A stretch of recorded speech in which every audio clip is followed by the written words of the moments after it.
Welcome, y'all. Tonight we have a very special tribute to Tylee Ryan. From one of our channel subscribers, let me introduce Lorena Ricca. Welcome, Lorena. Thank you. Glad to be here. Lorena, tell us, where are you from I'm from Richmond, Virginia. and what do you do? I'm a registered nurse. I've worked the ER for many years and absolutely love it.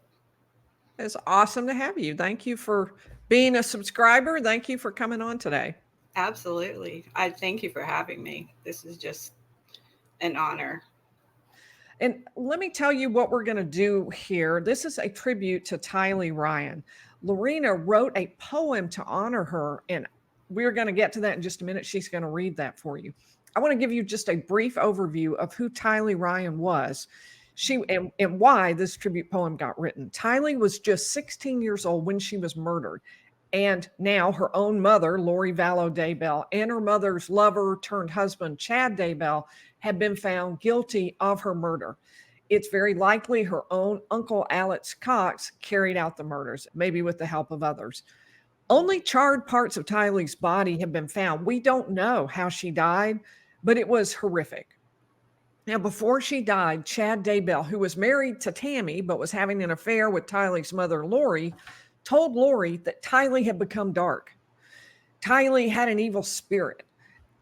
Can be very little doubt that Tylee heard that too. Tylee heard she had an evil spirit. It's hard to even imagine how frightening all of that had to have been for her.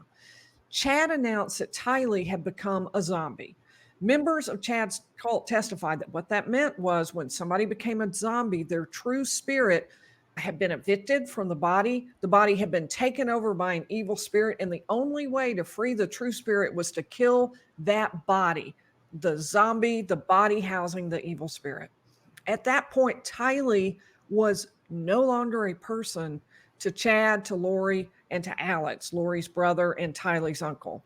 Writing about Tylee, Chad even said, I turned up the pain to 10 and placed a spiritual virus in her. Tylee was last seen on September 9th when she went to Yellowstone with her brother JJ and her mother Lori and her uncle Alex. Probably that same day she was murdered. So, Lorena, let me ask you just some background so people can know a little bit about what you did. Tell me about how you first learned about the case, what got you interested in it. Lori Vallow's case is the first one I ever watched on YouTube, and I didn't miss a day. And I was just so captured by the absurdity of it all. And that neither one of them look at it that way. And tell me what prompted you to write this poem. When they did the victim impact statements after or with Lori's trial, no one spoke up just for Tylee. There were people who spoke for everyone else, but not just for Tylee. And I thought that was really sad for her to be left out that way. I remember having the same feeling when Lorena wrote me and sent me the poem. I thought, oh, that's exactly what I thought. Right before we got on, you and I talked about how it really was wonderful to have Annie Cushing, her aunt, come at Chad's sentencing and to say something on her behalf. Although she was the first to say that she didn't know Tylee well, at least it was somebody speaking for her. Yes. Your poem is just beautiful. I loved it, and I just really wanted to share it with our listeners. Thank Lorena, you. let me turn it over to you and let you read that for us. It's titled Tylee Untold. Hi, I'm Tylee. I'm just 16. My life mattered. I just wasn't seen. When I was younger, my father died, but big brother Colby was by my side. Mom married again. They adopted a son. I couldn't have picked out a better one. I was his Tylee and he my JJ. The love we shared grew deeper. When he and I played, we had so much fun. His laughter was better than anyone's. We moved a lot, but I didn't care as long as mom and my brothers were there. But then a time came when I needed a friend. I wanted this moving around to end. Some thought I was angry, yet I persevered. My plight in this world became pretty severe. Life took a turn when another man came. Mom changed even more. She wanted his name. People were zombies, or that's what he said, and Mom was enamored by his writings she read. I'm growing weary of Mom's freaky beliefs of casting and praying for spirits to leave. You know, she's Chad's goddess, too good to be Mom. I can't understand wrong. My stepdad was killed by my uncle one day. He claimed self defense. Not so, I can say. Chad said I was dark. That's really not true. Mom, give me a chance to prove it to you. Being dark is a problem. You end up dead. My stepdad was dark, and he's gone, like I said. I've done nothing wrong. I don't want to die. You'll never convince me it isn't all lies. See, Mom, I'm happy. I'm in a good mood. Just let me show you. I cleaned up my room. Mom, Mom, Mom! Where are you taking me, Alex? I said. All he could say was they both want you dead. My death was sheer torture I didn't deserve because Mom wanted Chad. He gloated and bragged that my death was his plan, and JJ died too on his command. College was not in the cards for me, but Mom told her friends that's where I would be. Mom married this prophet. It seemed so wrong. No one could stop them. They're sealed from now on. My car was given to Alex to use. He had his own car. I was very confused.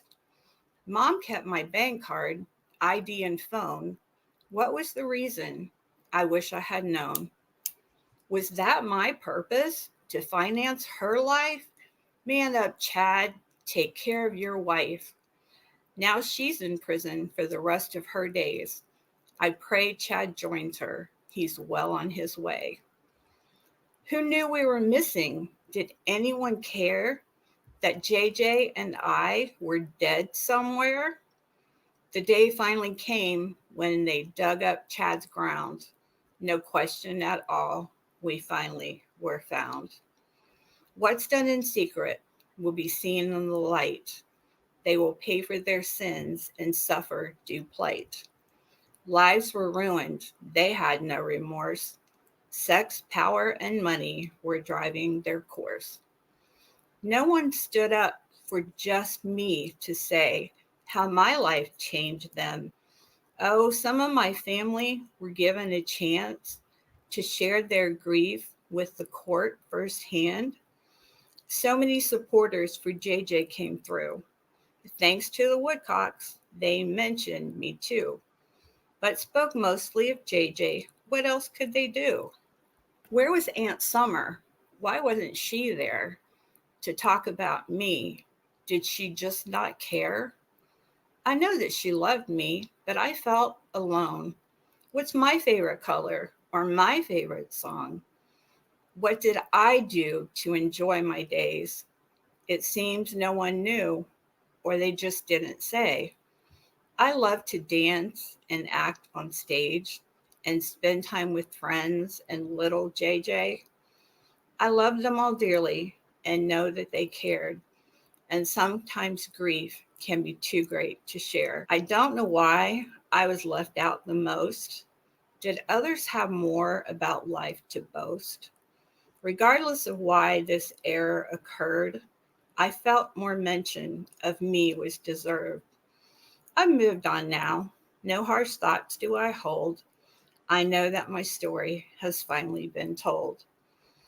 JJ and I play now in heavenly fields where no one can harm us and God is our shield. I am singing and dancing on heaven's grand stage. So goodbye, my dear ones. We'll see you one day. My name is Tylee. I'm just 16. My life really mattered. I hope you can see. I just love that. Thank you so much, Lorena. I think it's so great to be able to share that with people. Absolutely. I totally agree with you that it seemed like Tylee just deserved more. And I love that you took it on yourself to do that. When something like that hits me and I start writing, it just flows. I mean, I have to go back and do edits, of course, but it's like it's something just takes over and I hold the pen and it flows. And I am so thankful for the gift that God has given me. I have a lot of poetry that I'm just now starting to share with the rest of the world. So this is another great opportunity. That is so awesome.